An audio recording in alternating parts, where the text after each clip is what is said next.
This podcast episode contains discussions about suicide, which may be distressing or triggering for some listeners. I understand that conversations about mental health and suicide can evoke strong emotions and personal experiences. If you or someone you know is struggling with thoughts of self-harm or suicide, I urge you to seek support from a trusted friend, family member, or mental health professional. Additionally, if you are in the United States, you can contact the National Suicide Prevention Lifeline at 1-800-273-TALK for free and confidential support 24/7. Please prioritize your well-being while listening to this episode and feel free to pause or skip ahead if you need to take a break. Your mental health and safety is important. Welcome back, or if it's your first time, I'm glad to have you here. I'm Matt Fendora, and you're tuned in to the Choose to Live, Love, and Grow podcast, where we journey together toward becoming the best version of ourselves. Using mind, body, heart, and spirit as the anchors of our podcast, join me as we set sail into the depths of self-discovery, unraveling the interconnected layers that shape our growth. If you resonate with today's conversation, consider subscribing to the podcast. Your support means the world to us and ensures you never miss an empowering episode. Hello, and welcome to another episode of the Choose to Live, Love, and Grow podcast, your go-to destination for personal growth and empowerment. Whether you're a loyal listener or a newcomer, I'm grateful for your presence. Today, we have the pleasure of chatting with Leslie Weirich. Leslie Weirich has been speaking on the topic of suicide prevention for the past 7 years. She often says she didn't choose this work, but this work chose her. At 2:30 in the morning on September 10th, 2016, which happens to be World Suicide Prevention and Awareness Day, Leslie woke up to the news that her 20-year-old son Austin had taken his life. In 2017, Leslie began speaking on suicide prevention within her own community. Then, in 2018, her story took a turn and made national news as a human interest sports story, which launched her public speaking career. In 2020, she resigned from her full-time job as a financial recruiter to begin speaking all over the nation. She focuses on youth mental health with an emphasis on young men, student athletes, and the military. In January of 2021, she partnered with Oak Lawn Community Mental Health Center in Northern Indiana as the first suicide prevention specialist, where she helped raise over $100,000 to put the Sources of Strength suicide prevention program in local high schools in her community. Over the past 3 years, she has been speaking on Army bases all over the country, and this past September presented her talk to the Pentagon and West Point Military Academy, where she received a standing ovation from 4,500 cadets. In January, she picked up the Navy and presented 2 keynote talks. Leslie is certified in Youth Mental Health First Aid, QPR, which is Question, Persuade, and Refer, Assist, Applied Skills in Suicide Training, and Safe Talk, Suicide Alertness for Everyone, and is also an aspiring Comfort Certified Trainer. Her first keynote talk broke a 5-year fundraising record for the largest nonprofit in the state of Indiana and raised over $249,000 to put licensed clinical therapists in local schools. She was raised in Fort Wayne, Indiana, and studied journalism at Indiana University. Her career spans over 30 years in sales and marketing. However, she believes her greatest accomplishment is her work in raising awareness and saving young lives through her public speaking program called Leslie's Hope. In 2016, her family established the Austin Weirich Memorial Scholarship Fund and has given away over $24,000 in college scholarships. She hosts an annual 5K every September to raise money for the fund, which has now been fully invested in the Community Foundation of Elkhart County, where all donations are matched at 25%. Her first book, The Gifts of Grief, came out on her son's birthday in January, and she is now speaking throughout the nation on post-traumatic growth. Leslie has had many proud accomplishments. However, speaking to the Pentagon last September was one of the proudest, along with a week up at West Point. What makes Leslie's heart sing? Long walks, hiking, and riding her e-bike. Without further ado, here's Leslie Weirich. How are you doing today, Leslie?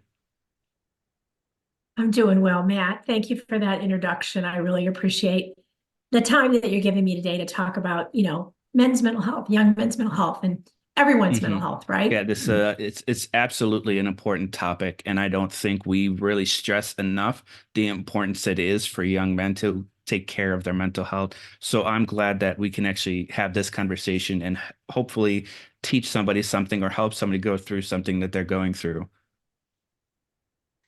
Me too. Me too. And I think that it needs to be in our daily conversation. So I'm really, really just thrilled to have an opportunity to talk to you about it this morning. So I would love to start off on your journey on what happened that night, and if you could go into a little bit more detail on your experience that happened on that night. Mhm. Sure. Well, one of the things that I always say, Matt, and I always start out with, suicide is the only form of death where we speak more about how someone died than how they lived. So I'd like to share a little bit about who Austin was with you and then tell you what happened. He was just an amazing young man, just a high achiever, what the world would call an overachiever, graduating at the top of his high school class with above a 4.0 because he took weighted honors during his senior year of high school. He took college courses, ran track, played football all 4 years. He was voted scholar athlete in one or both of those sports. Was the president of his freshman, sophomore, junior, and senior class. Was a Stay in Bounds ambassador. He'd put on his letter jacket and go into the elementary and the middle schools and talk to the young kids about making good decisions and good choices in life. And then, he wound up graduating, receiving $26,000 in renewable academic scholarships.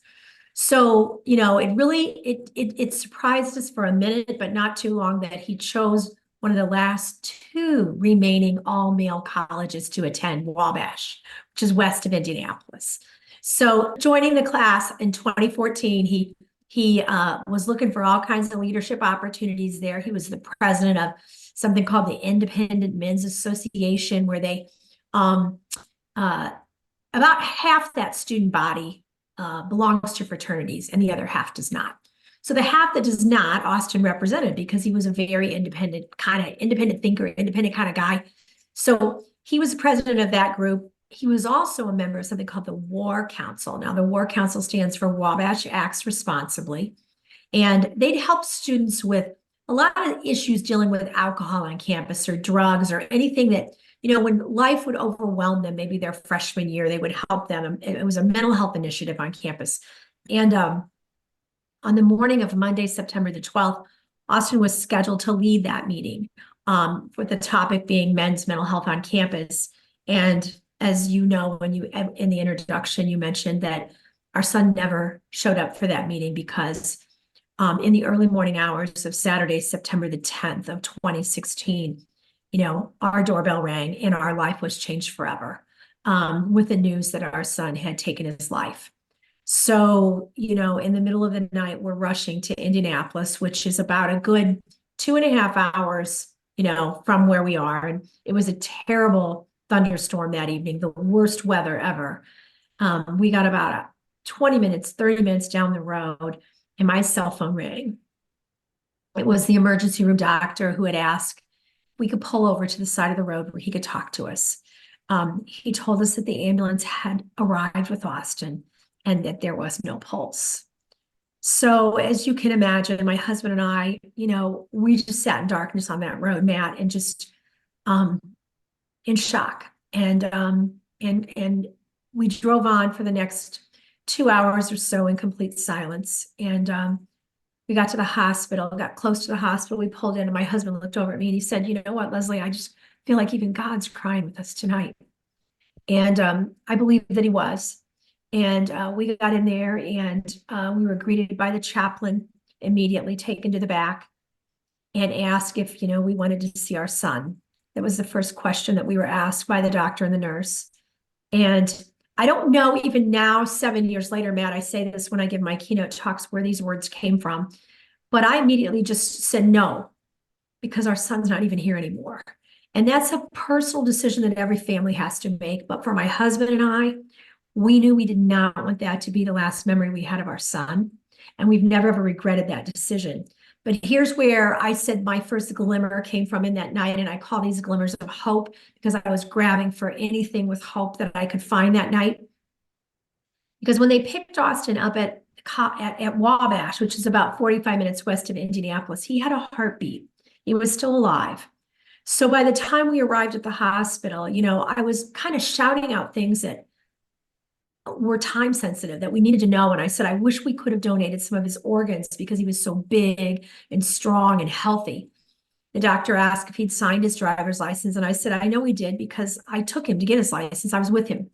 So we moved quickly and we were able to donate both of his heart valves, both of his corneas, and all of his bone and tissue, which to me was a huge glimmer of hope, because for my husband and I don't know if this makes any sense to you, but when we left that morning, we felt like we weren't leaving everything at that hospital, because we knew families were getting phone calls.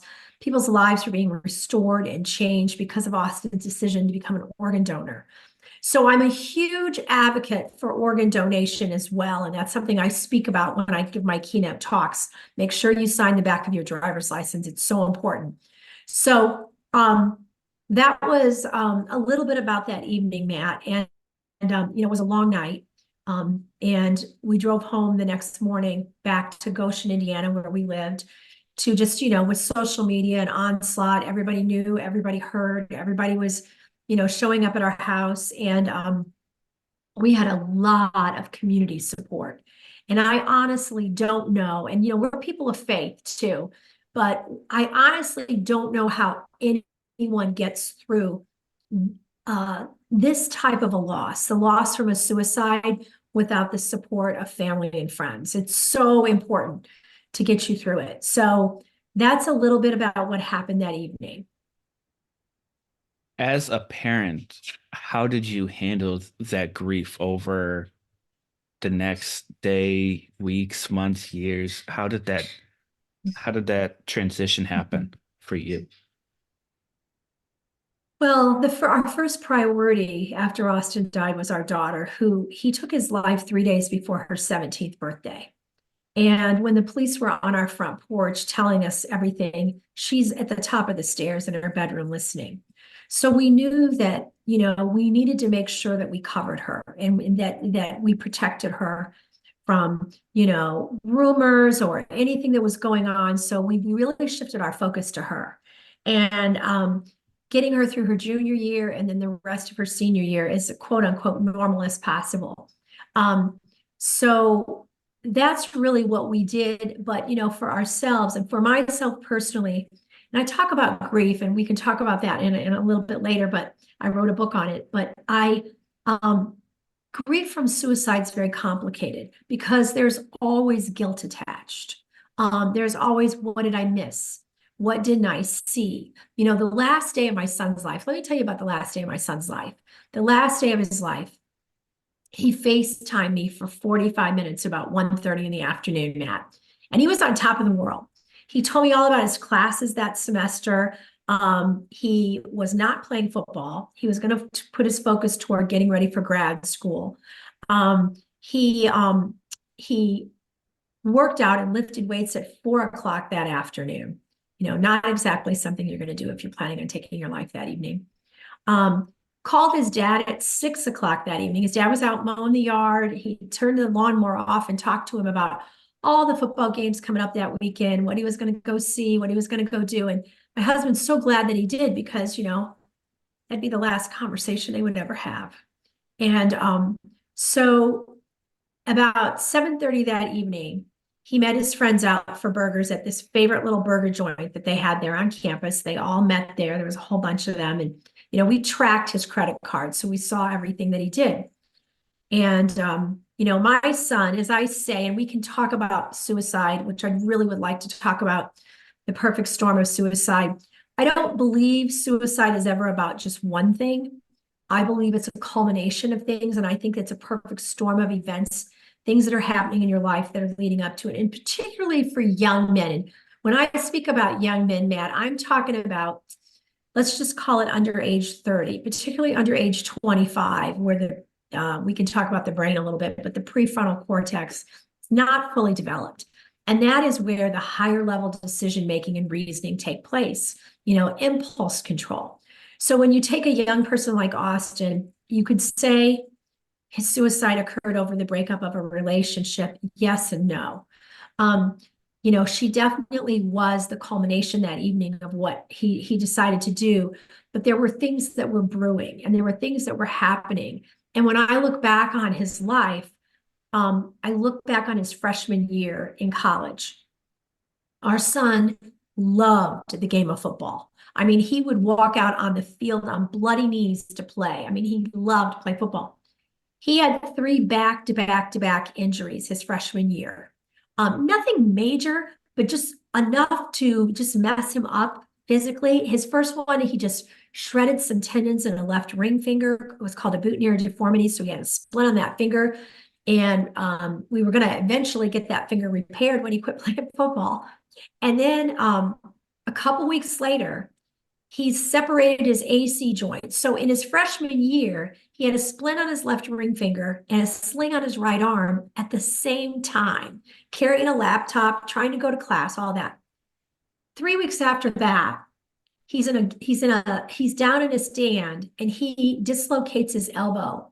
Because of his size, he was so big. He was 6'4", 240 pounds. They took him by ambulance off the field to the hospital because they put him under anesthesia to put the elbow back in. So those three injuries, not one in particular being, life altering, but the combination of the three, he could never get back into the game of football his sophomore year. He tried, but it was never the same. So his identity was football. Who was he? He went there to play football. Who was he if he wasn't a football player at Wabash College?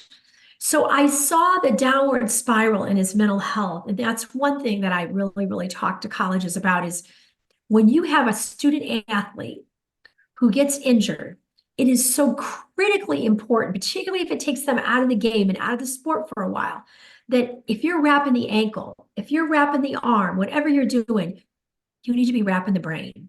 You need to be getting a therapist in there. You need to have a counselor right there the minute they're injured, talking to them about that injury and how they're feeling and getting them through that injury mentally as well as physically. So that was so important. And he didn't receive that. Nothing against Wabash College. We love Wabash. It's a wonderful school. But back then, and we're talking about almost 8 years ago now, Matt, 7.5 years ago, pre-COVID, right? This was 3 years, 4 years before COVID. Things were not looked at the same way that they are now.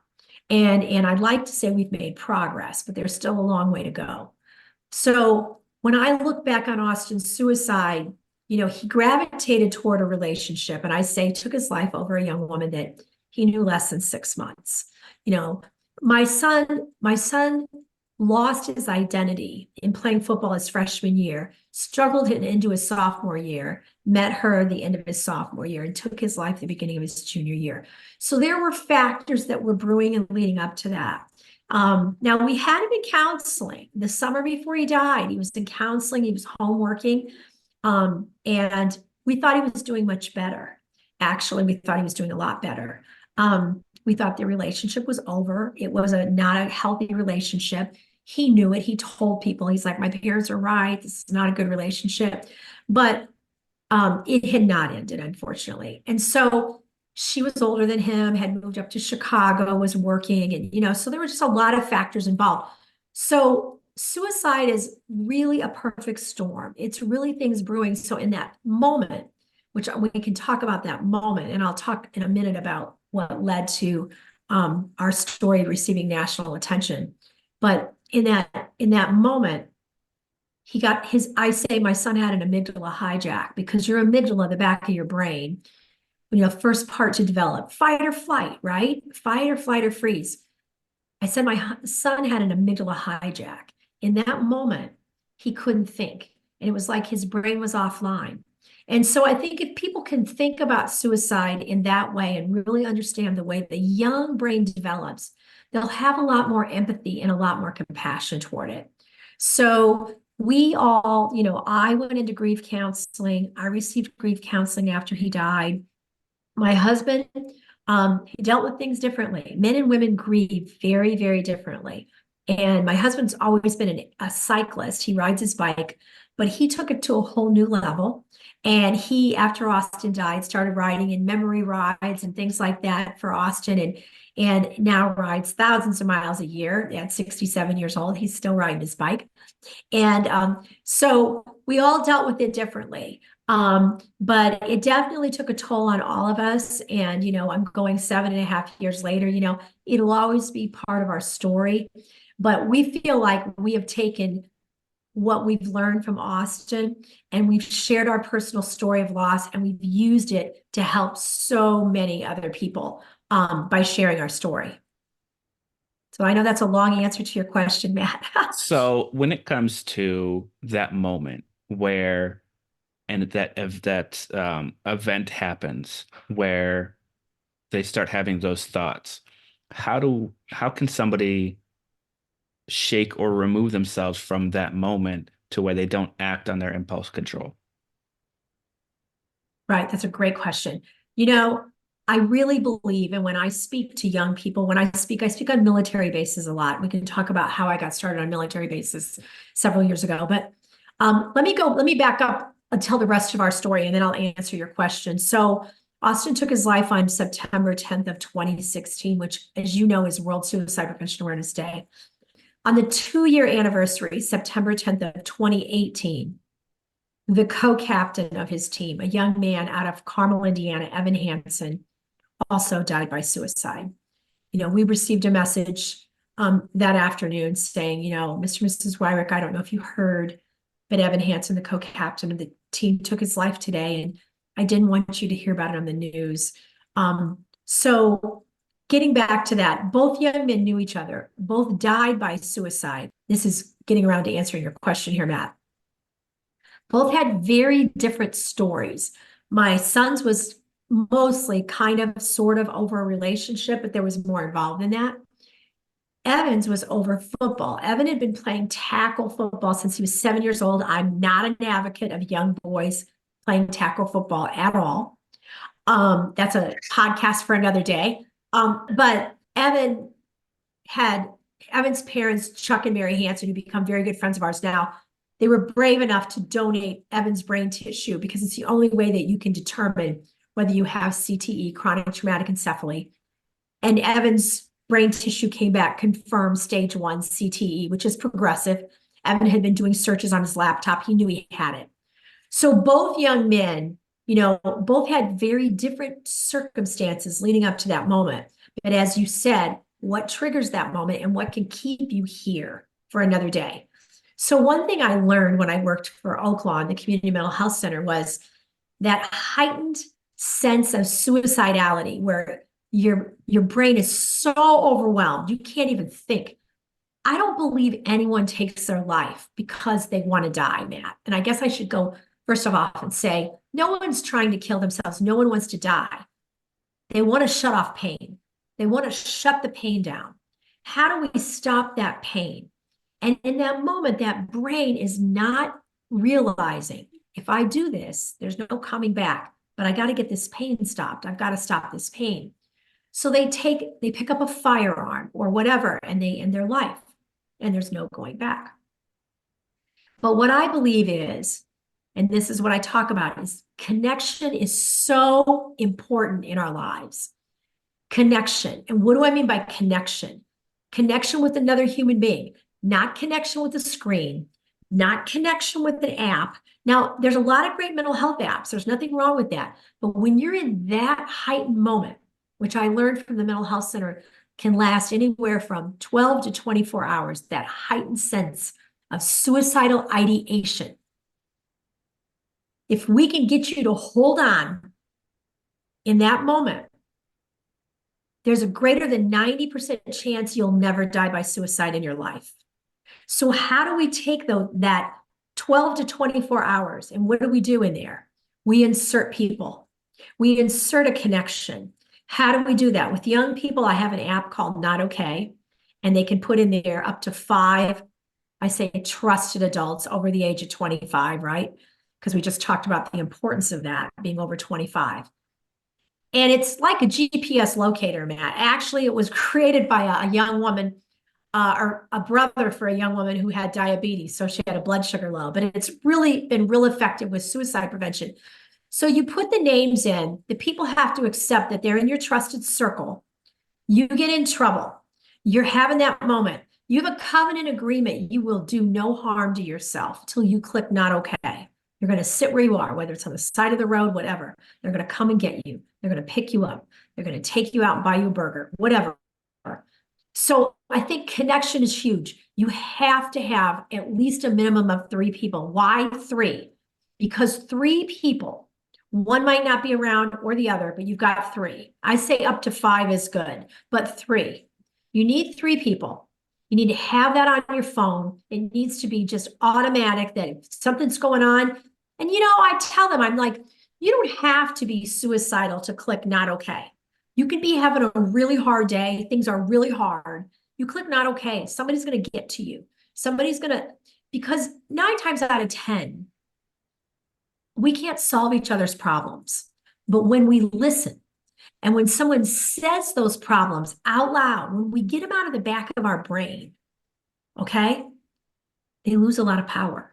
They lose a lot of their darkness when we can say them out loud. So the fact that, and then we can assess, do you need further counseling? Do you need to go see somebody? Can I go with you? Always go with someone, always take them. So then you can determine what level of care. I'm going to use an example. So I spoke last May at Fort Cavazos, formerly Fort Hood. They renamed 9 Army bases last year. I spoke at a suicide prevention summit that was live streamed to 5 Army bases.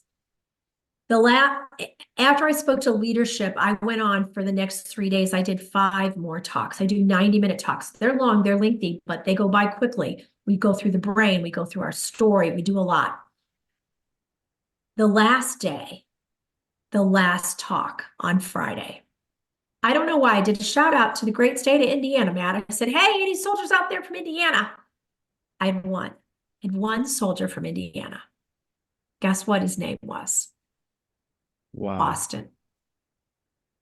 So anyway, long story short, he had really been struggling in an unhealthy relationship. I talk a lot, and if we have time, we can go over them. I talk a lot about the 8 warning signs of a toxic relationship because it's very important for young men to know that.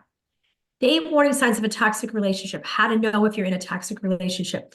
And so he said, when you put the warning signs up, I recognized every one of them. He had broken up with his girlfriend on the way to my talk that day. It was Friday afternoon. He was getting deployed on Monday. He was thinking about taking his life over the weekend. The reason he stayed in the relationship so long was because he had a child on the way. And I told him, I said, it's really, really important that you get yourself to a place where you're grounded and you're healthy because you have a child coming. You can be a really good father, but you don't have to marry the mother. So we talked for a while and I listened. He cried, I cried. I mean, we were really deep in this conversation. And there's something called MFLACs, which are medical family life counselors. So I tagged an MFLAC. I got him over to an MFLAC. That afternoon, she started working with him. And he's still here. He's got a little girl. He's still here.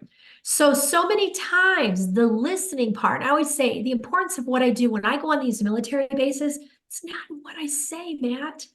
I mean, it is, but it isn't. It's when I quit talking and I sit with them and I listen to these soldiers. I listen to these sailors because they'll line up. I mean, if they don't have someplace to be after I speak, they'll wait to talk to me, 30 minutes, 45 minutes, whatever it is. And half the time I just sit there and listen. I'll assess if I feel like they really need to see an MFLAC or a chaplain. I'll get them to see someone. I'll take them. I'll walk with them over to see someone. And many times I do that. But sometimes it's just getting the words out and saying them out loud. It makes them feel like they're not alone. They're not crazy. They're not stupid. They're not weird. They're normal. They're normal. And we all go through things. So it's really, really important to have the Not Okay app on your phone, have up to 5 contacts. And connection is what's going to keep you here. Connection sparks hope. And that hope, what's hope is forward thinking. I'm going to go out for burgers with my friends tonight. I've got a game I'm going to go to with people this weekend. Whatever it is, whatever you're forward thinking. So I have them also put 3 things on their phones. I have them pull their phones out and do this.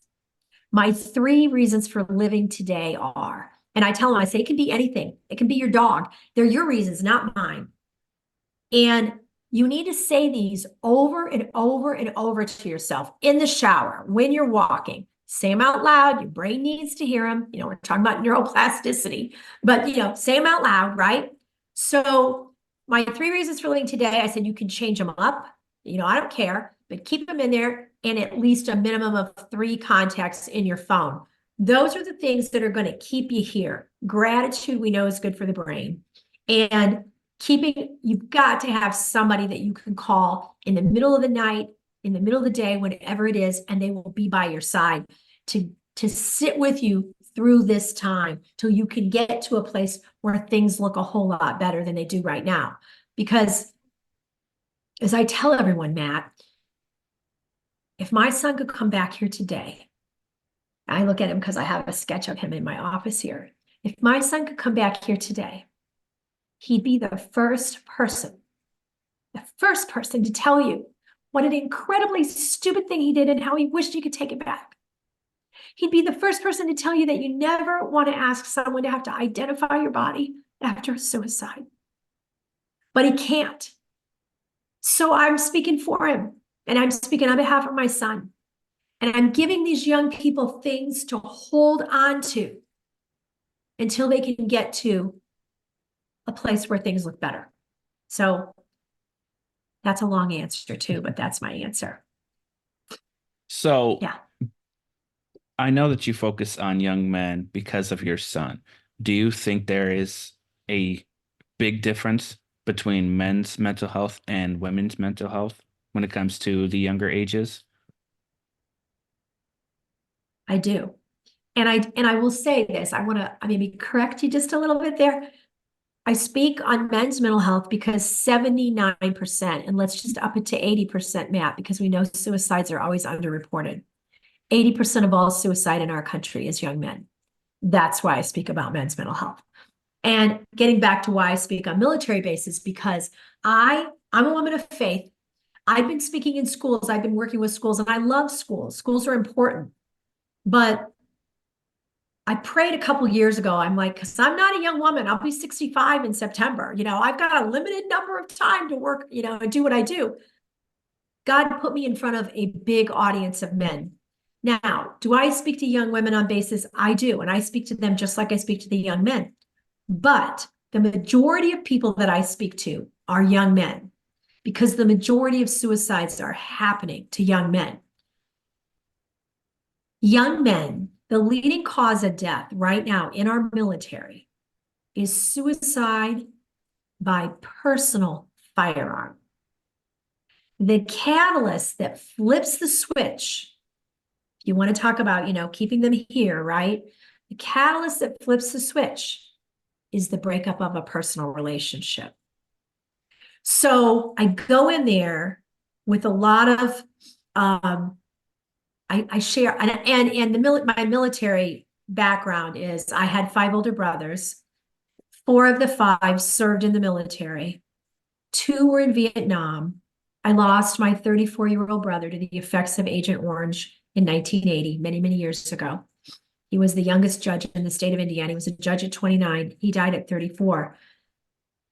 And my other brother has PTSD that he's lived with for years from being in Vietnam. So my dad was a World War II veteran. So there you go. I've got 5 of the 6 men in my life that have either served or, been stateside or overseas. So I have a strong military background. And I feel like our story with Austin's story resonates really, really well. I know that it does. And I don't say that out of arrogance, Matt. I say that humbly because I've received emails, text messages, all kinds of feedback when I'm on these bases of things that have happened, things that I've done, people that are going to get help because they heard our story, people that were thinking about harming themselves before they heard our story. So I know that our story is saving lives. And as long as, I have breath, I'm going to keep on telling it. So, yeah. And so young women do not end up taking their lives as much over the breakup of a relationship as young men do. Why? Why is that? Young men don't talk. Are we there? You with me? They internalize it, right? They don't talk. And young women are talking. They're telling their girlfriends about this. They're talking to their friends about this. And you can say whatever you want, but it keeps you mentally healthy, you know? And there's where I go to the community and the 3 people that you need, 3 to 5 people on your app, So young men need to get familiar with having a community of men around them, men and or women that they can talk to. So that's why I believe, and that's why I speak to more men than women, that young men's mental health, I believe, will always be greater, a greater need to deal with those situations than women, because women talk and men internalize. So that's kind of in a nutshell. It's more complicated than that, but really that's the basis of it. So I Would you I agree? absolutely agree, and that's initially where my thought process was, how women find a way to let that out, whether that's crying, whether that's talking to a parent, whatever, and Right, men, for whatever reason, they right, take it as their own worth. Like they feel like, hey, I'm not worthy because I can't maintain a relationship or something like that. And so they don't want to tell everybody, hey, I don't feel worthy, or this right, makes me feel unworthy or anything. So then they just keep it in. right. Yeah, and if we could go a layer deeper and talk about the military for a moment, with a lot of the young men that enter the military, and I found this out in the last few years, I started speaking in 21. I think it was 21. I received a DM from someone's following me on LinkedIn, and he said that he had graduated Wabash College many years ago. He was a lieutenant colonel in the Army. And he said, I've just lost my 3rd soldier in my battalion this year. We need your help. So Fort Bliss Army Base in El Paso, Texas, I flew down there the week before Christmas in 21. They lost 20 soldiers that year on that base. 19 of the 20 specifically went back to the breakup of a personal Wow. relationship. So that in and of itself tells you a lot of young men go into the military because they've had some trauma in their childhood. They're looking to belong. They want to be part of something. They want to have a family. They want to be connected. So they join the military. And it's hard. The military's hard. And it's harder than they thought, right? So they get in there and they're looking for some connection with a female, with another female soldier, with another female. They might go to a bar outside a base and meet somebody. They get married, which I think is for the dumbest reason in the world, but they get married because they get better housing. They'll even tell me that. They'll say, I got married because I needed to get better housing. And I was like, well, there's a good reason. But anyway, so they get married. And in fact, first thing you know, 9 months later, whatever, there's a Mhm. baby, right? So then there's children, and then and the stress and just being newly married, having a child. Then a year later comes another child. I mean, I can't tell you how many young men I've met in the military who are 23, 24 years old with 2 or 3 children already, and so the pressure builds up and the pressure builds up and the pressure builds up. He gets deployed. He comes back. She's been unfaithful. He grabs a 6-pack and a firearm, and boom, it's over, Matt. So that story happens over and over and over again. So I'm trying to interrupt that story with my keynotes, because I tell them, I say, it's like a suicide cookie. If I could, you need the ingredients to make a cookie. So if I could take the suicide ingredients to make a cookie in the military, let's talk about what they are. They are access to firearms. They are alcohol or marijuana, drugs, whatever. They're and a volatile personal relationship. Let's take those 3 ingredients. Which one can we take out of there? So I really, really try to tell them, I'm like, and I share a big story about my brother, because, my brother was my hero. He enlisted in the Marines. He was on a full ride scholarship at Indiana University. He lost a friend. His senior year of college, my brother enlisted, joined the Marines. He was in the Marines intelligence. I tell my brother's whole story. Came home, married his college sweetheart, went to law school, had two little girls, died when they were 5 and 10. I said, my brother died a hero. But there is nothing, zero, nothing heroic about taking your life over a girl, over your wife, over anyone being unfaithful to you. There is no reason in the world to ever take your life over another human being. And we're not talking about combat now. We're not talking about fighting for your country. We're talking about a personal relationship. So, when we break that down and we really look at it, and I go through the 8 warning signs of toxic relationships, and I tell you, it's funny because I've even written posts about it on LinkedIn. We call them the runners. When I get to that screen that has those 8 warning signs, Matt, they all start moving around. They have to go to the bathroom. They got to get up. They got to go out. We have the chaplains usually in the back of the theater where I'm speaking, and the chaplains will go out. So I tell them when I get to that screen, I say, some of you aren't going to like what I'm about to cover here. Stick with me. If you feel the real need to go to the bathroom during this screen, no problem, but somebody's going to follow you out of here. Just know that. You're not going to be left alone. So I go through those warning signs. I mean, it's a tough talk. I have to do a tough talk to the military. After I go through those warning signs, Matt, I say, if you recognize one of these, not even 2, just 1, and they've already seen Austin's background, they know all about him. I said, my high achieving son missed 8 out of 8 of these warning signs. His friends saw them. His dad and I saw them. We all saw them, but he couldn't see them. Hormones are very powerful at that age, and we talk about all of this. So I said, if you recognize one of these, I need you to do me a big favor. And they've told me, the leadership in the Army and the Navy have told me that my talks are effective because I give them a task list. First of all, I'm a mom, okay? And they relate to me that way. I give them a task list.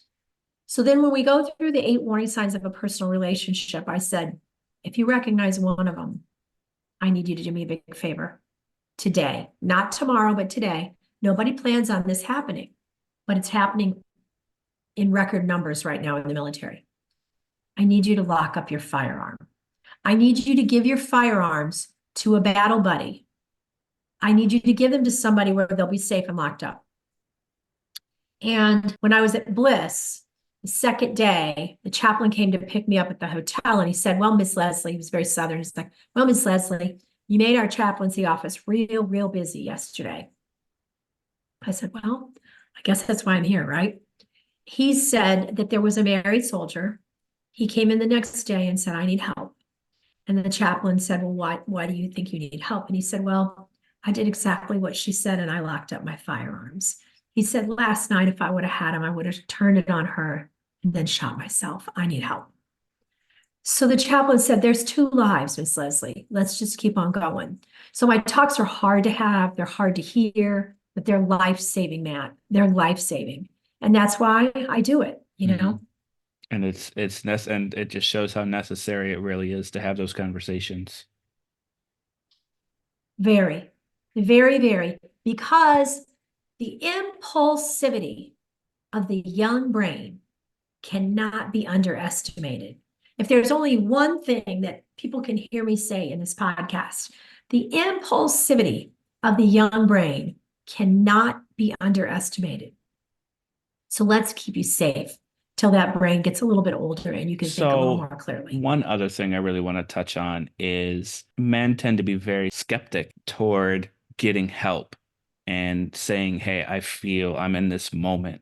So how do we work through that to where men feel more okay with seeking help? Well, that's a great question. I see a lot of men's groups on LinkedIn, a lot of men. There's a lot about men's mental health on LinkedIn now. And I say LinkedIn because that's a platform that I'm on daily. I write a daily story, a daily mental health post, daily something on there. And I believe that men need to know that they're not alone. How do you make men know they're not alone? Get them with other men. So what can we do to make our culture, and it's the same in different countries. I work a lot with England. I know a lot of people over there, But I'm talking about the United States right now. How do we get men to break down, open up, and say, I'm not okay. I'm really worrying about my thoughts. I think I might be thinking about harming myself, whatever the case may be. You got to build community. You got to build community.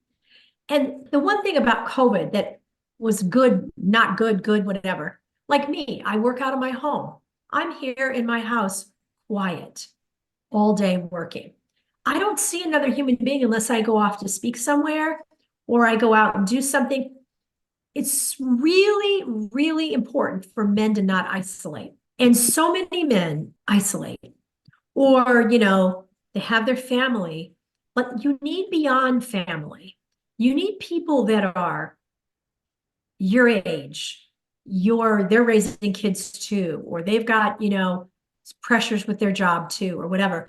So building community is how I think we're going to get men to open up. And how do we build that community? Now, that's a whole nother question.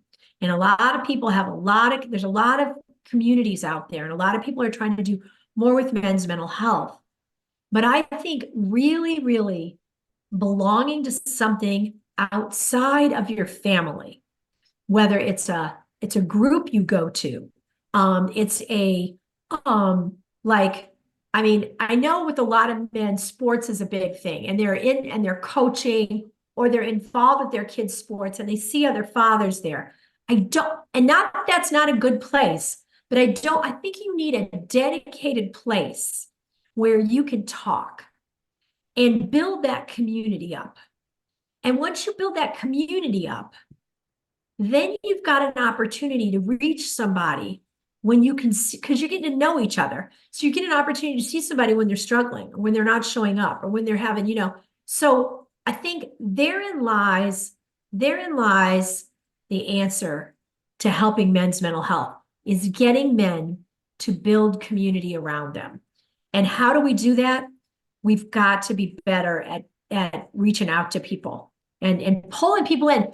Because, Kevin Hines, I don't know if you know Kevin Hines, but he's like, the most famous person that ever attempted suicide and lived. He jumped off the Golden Gate Bridge 20 years ago. Only 2% of all people who jump off the Golden Gate Bridge survive, 2%. And out of that 2%, only half of those 1% can walk and talk. Well, Kevin, it's a miraculous thing, but he made it both ways. He's got books out, films, movies, everything. Big speaker. Kevin says sometimes you don't know what to ask for. You don't even know what you need. So you need somebody to reach in and pull you out. So he said, you can't even ask for the help because, when you're really struggling, you have no energy. You don't know what you need. So you need somebody to see that. You need somebody to go after it and pull you in, pull you out of your depression, of your despair. So I think we've got to do a better job. And I'm always telling people to check on people. Check on someone today. Call somebody today. Text somebody today. Reach out to somebody every day and say, hey, how are you doing? You want to grab coffee? It's great because, there's so many ways we can communicate today, and it's important, but there is nothing like real live human connection, to take it to the next level. So that's why I think, like, even LinkedIn, I'm getting ready to start a local LinkedIn live group here in Fort Wayne. I hope you'll come. And it's going to be, we're going to do our first meeting at Tall Rabbit on South Calhoun. We're going to see where it goes because they're going to donate that space to us. And they've got a big space. But it's going to be like people just dropping off, like it'll be one afternoon a month after work. People can just swing on by. People can swap business cards. People can network. People can talk. But I'm really hoping out of that group that people form subgroups. Men get together. Women get together. People get together. So forming these groups and having these groups is really, really critical to identifying how to get men to ask for help. Because as we know, it's not a man-woman thing, but we are losing 79% of all people are dying by suicide are men. So there is definitely something in the male brain that is keeping you from asking for help. Why? Because men are protectors. Men take care of everybody. Who helps the helpers? That's what I say. Who helps the Hmm. helpers, right? So that's what I believe we need to do. And that's how I think we can get more men to talk about their mental health, Matt. One of the things that I preach about is called surround yourself with greatness. And I think this is a great representation of that because for men to be able to go out and have, whether that's that safe space, that personal connection with somebody, you have to do it with the right group of people. And you mentioned Right. sports and how sometimes that's kind of like the borderline. And I think that's because there's so many Yeah. people who are still in that traditionalist mindset where you have to push everything down, shove your feelings aside. There's no room for feelings in sports and things like that. And so it's important Right. when men go out to actually find somebody to have that proper connection with where they're not somebody isn't saying, hey, shove that down. They're actually really like, oh, okay, yeah, let's talk about this. Or they go up to you, like you said, and ask, hey, Yeah. how are you doing today? How are you feeling today? And having that Right. connection. Right. Right. Right. So important. It's for young men like you. You're raising your family. You've got a limited number of hours in the week. Can you find one extra hour somewhere? I don't know where, in the month, every other week, and just meet up with somebody. And I think it's really, really important. And I think one of the things I'm talking to the Army about right now, I work a lot with the Army, is forming these connection groups. And I say, do it on a Sunday evening before the week starts. And let them show up not in uniform, no uniform, civilian clothes, no leadership there, zero leadership, and let them talk. Let them just talk. They can talk about sports or they can talk about whatever they were before they were a soldier. They can talk about their family. They can talk about, but let them get together. Let them know that every Sunday night I can take this there. I've got a place to take it to. And form these groups because it's so important for men to know that they are not alone. And this does not make them weak, it makes them normal. So let's get it out and let's keep talking and let's form these groups and let's see more and more men um, stay Mhm. alive. Stay alive. I feel like we've Yeah. answered pretty much all the questions that I have through those stories. So Okay. now that we're Yeah. getting near the end of the podcast, I have three questions which I ask all guests, and these questions are over what this Okay. podcast is, which is live, love, and grow. So the first question that I have for you is, what advice can you share about how to create a life that leaves a positive impact on the world?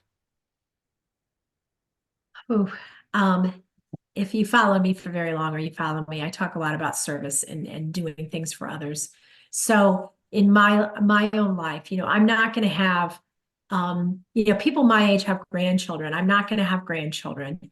I'm not going to have a lap full of, children running around my house.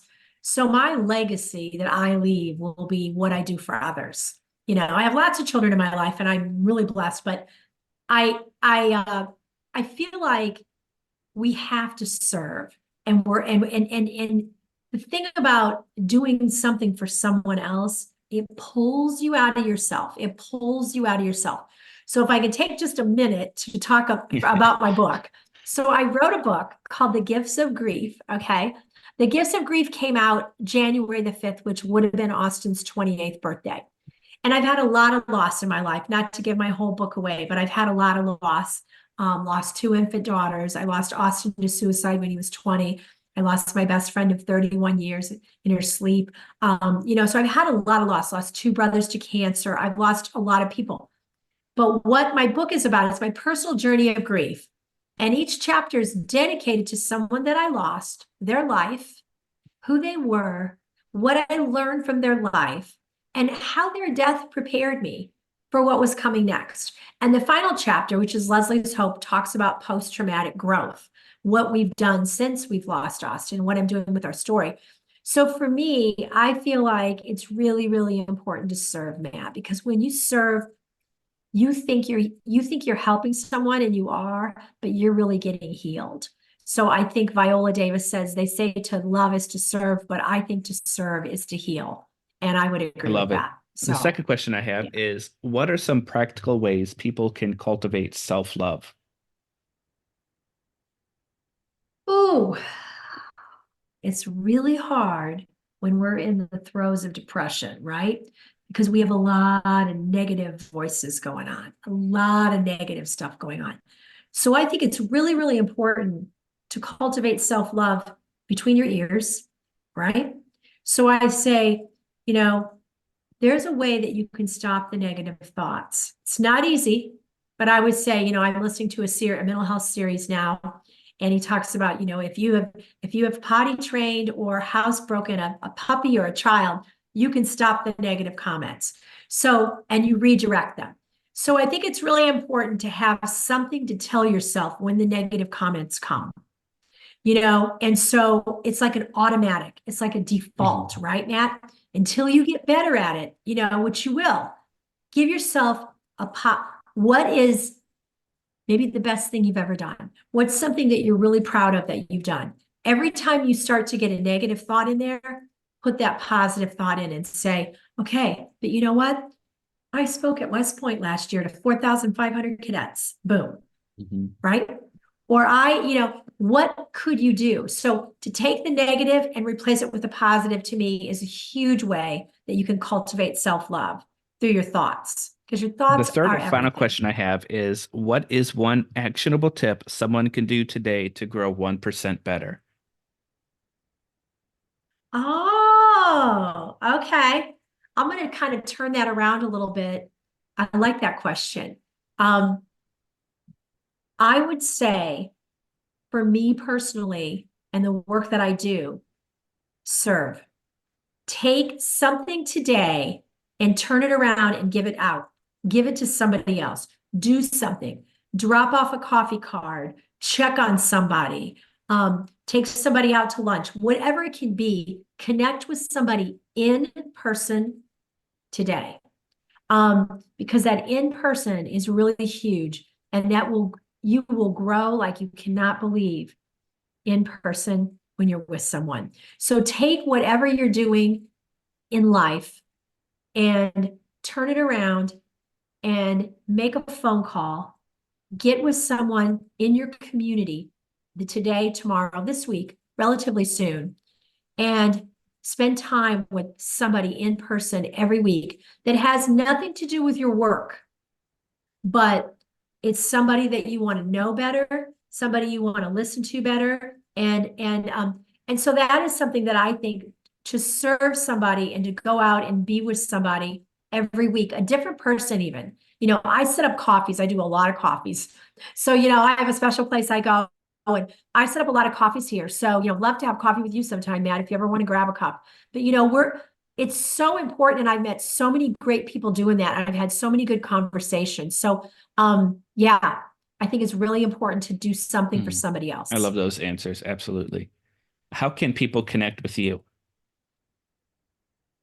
I am Leslie, Leslie, at Leslie's Hope, LESLIESHOPE.org. You can email me. You can follow me on LinkedIn. I am working on a new website right now, but which should hopefully be out in the next month or so. But I have I can always be found on LinkedIn. You can send me a DM or you can email me. And Yep. how can people support you on your journey? That's just a great question. I'm really looking forward to doing more speaking on military bases. And the reason being for that, Matt, I can go speak to schools and maybe I'll reach a few hundred people, a few hundred young people. But I can go out on a military base and I can reach thousands in a day or a week. So for me, with the limited amount of time I have, anybody who has any connections or contacts to the military who could give them my name, my information, I really appreciate it, because I'm on a mission right now to get the rate of military suicide turned around. It's double the civilian rate right now. And civilian rate's not Mhm. good, right? But it's double the civilian rate. So I'm on a mission to get this turned around, because as I tell them when I speak to them, I don't look out and see soldiers. I see someone's son. I see someone's daughter. I see someone's sister. I see someone's brother. So it's very, very important for me to get out on these military bases. So anybody has any contacts, please put them in touch with me. I'd love to go and speak. And I'll speak anywhere within the US. I don't go out of the US. but I go as far as Alaska. I was up in Alaska for 2 weeks in December.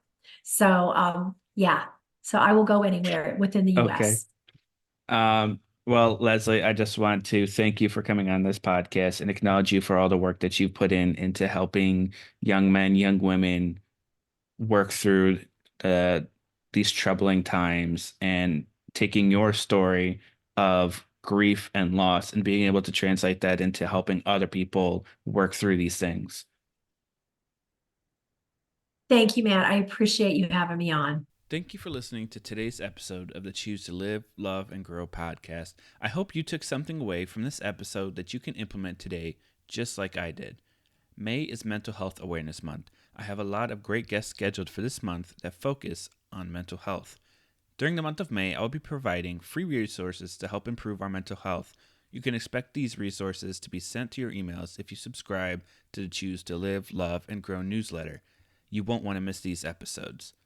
If you've enjoyed this episode, the ones before, and or you're looking forward to future episodes, please hit the subscribe or follow button. It helps me get this information to even more people.